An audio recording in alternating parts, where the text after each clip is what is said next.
کیا تم خیال کرتے ہو کہ غار اور لوح والے ہماری نشانیوں میں سے عجیب تھے؟ جب وہ نوجوان غار میں جا رہے تو کہنے لگے کہ اے ہمارے پروردگار، ہم پر اپنے ہاں سے رحمت نازل فرما اور ہمارے کام میں درستی کے سامان مہیا کر۔ تو ہم نے غار میں کئی سال تک ان کے کانوں پر نیند کا پردہ ڈالے رکھا، یعنی ان کو سلائے رکھا۔ پھر ان کو جگہ اٹھایا تاکہ معلوم کریں کہ جتنی مدت وہ غار میں رہے دونوں جماعتوں میں سے اس کی مقدار کس کو خوب یاد ہے۔ ہم ان کے حالات تم سے صحیح صحیح بیان کرتے ہیں۔ وہ کئی نوجوان تھے جو اپنے پروردگار پر ایمان لائے تھے، اور ہم نے ان کو اور زیادہ ہدایت دی تھی اور ان کے دلوں کو مربوط یعنی مضبوط کر دیا۔ جب وہ اٹھ کھڑے ہوئے تو کہنے لگے کہ ہمارا پروردگار آسمانوں اور زمین کا مالک ہے، ہم اس کے سوا کسی کو معبود سمجھ کر نہ پکاریں گے۔ اگر ایسا کیا تو اس وقت ہم نے بے عقلی کی بات کی۔ ان ہماری قوم کے لوگوں نے اس کے سوا اور معبود بنا رکھے ہیں، بھلا یہ ان کے معبود ہونے پر کوئی کھلی دلیل کیوں نہیں لاتے؟ تو اس سے زیادہ کون ظالم ہے جو اللہ پر جھوٹ باندھے؟ اور جب تم نے ان مشرکوں سے اور جن کی یہ اللہ کے سوا عبادت کرتے ہیں ان سے کنارہ کر لیا ہے تو غار میں چل رہو، تمہارا پروردگار تمہارے لیے اپنی رحمت وسیع کر دے گا اور تمہارے کاموں میں آسانی کے سامان مہیا کرے گا۔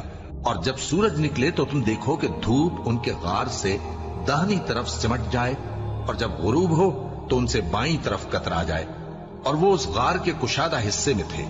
یہ اللہ کی نشانیوں میں سے ہیں، جس کو اللہ ہدایت دے وہ ہدایت یاب ہے، اور جس کو گمراہ رہنے دے تو تم اس کے لیے کوئی دوست راہ بتانے والا نہ پاؤ گے۔ اور تم ان کے متعلق خیال کرو کہ وہ جاگ رہے ہیں حالانکہ وہ سوتے ہیں، اور ہم ان کو دائیں اور بائیں کروٹ بدلاتے تھے، اور ان کا کتا چوکھٹ پر دونوں ہاتھ پھیلائے ہوئے تھا۔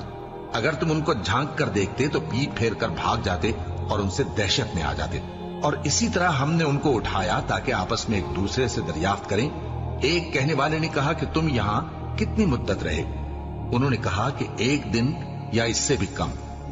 انہوں نے کہا کہ جتنی مدت تم رہے ہو تمہارا پروردگار ہی اس کو خوب جانتا ہے، تو اپنے میں سے کسی کو یہ روپیہ دے کر شہر بھیجو، وہ دیکھے کہ نفیس کھانا کون سا ہے تو اس میں سے کھانا لے آئے، اور احتیاط سے آئے جائے اور تمہارا حال کسی کو نہ بتائے۔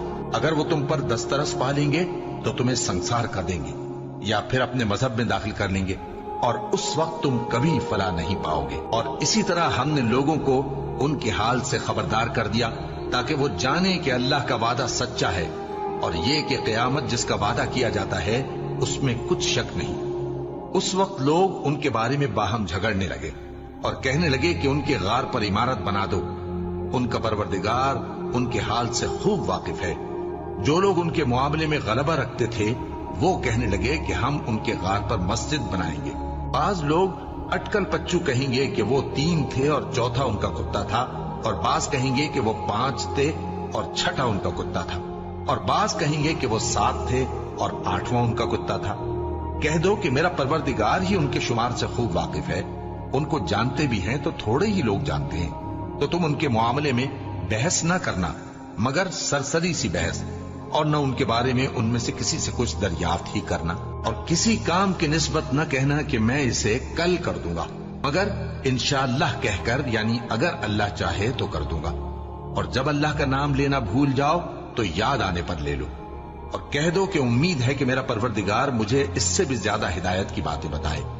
اور اصحاب کہف اپنے غار میں 9 پر 300 سال رہے۔